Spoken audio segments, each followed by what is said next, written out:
दानिलो की आत्मा की सांस। हरे भरे मैदान में दानिलो खुशी से दौड़ रहा था।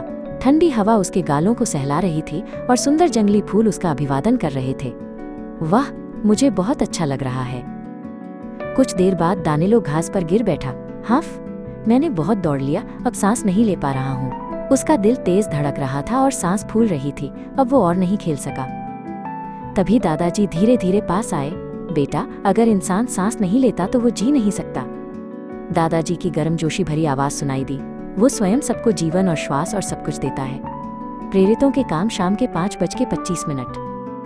हमारी आत्मा भी ऐसी ही है। अगर प्रार्थना रुक जाए तो आत्मा कमजोर हो जाती है। दादाजी ने दानिलो के सिर पर हाथ फेरा।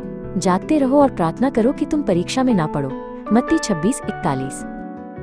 दादाजी और दानिलो बड़े पेड़ की छाया में साथ बैठ गए। ठंडी हवा बह रही थी और पक्षी मधुर गीत गा रहे थे। दादाजी, प्रार्थना क्या है?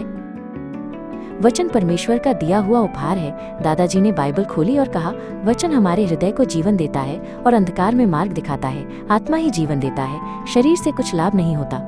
जो बातें मैंने तुमसे कही हैं वे आत्मा है और जीवन है। यूहन्ना 6:63। जब हम वचन पढ़ते हैं तो परमेश्वर हमसे बातें करते हैं, और जब हम प्रार्थना करते हैं तो हम परमेश्वर को उत्तर देते हैं। आदि में वचन था और वचन परमेश्वर के साथ था और वचन परमेश्वर था। यूहन्ना 1:1। दानिलो ने गहरी सांस अंदर ली और बाहर छोड़ी। वचन श्वास लेने जैसा है और प्रार्थना श्वास छोड़ने जैसी। हाँ बेटा, जैसे सांस लेना जरूरी है वैसे ही ये भी निरंतर करना चाहिए। निरंतर प्रार्थना करो। 1 थिस्सलुनीकियों 5:17। दादाजी ने एक छोटा धूपदान निकाला और उसमें धूप जलाया। कोमल धुआं आकाश की ओर उठ गया।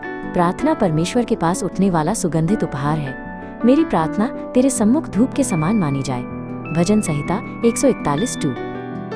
दानिलो ने अपनी छोटी छोटी हथेलियां जोड़कर प्रार्थना की। हे परमेश्वर, अपने वचन से मेरे हृदय को जीवन दे और मेरी प्रार्थना सुन। दादाजी मुस्कुराए और बोले, बेटा, जैसे सांस लेते हो वैसे ही हर दिन परमेश्वर से बातें करते हुए जियो। यदि तुम मुझ में बने रहो और मेरे वचन तुम में बने रहें तो जो चाहो मांगो और वो तुम्हारे लिए हो जाएगा। यूहन्ना 15:7। Thank you for watching.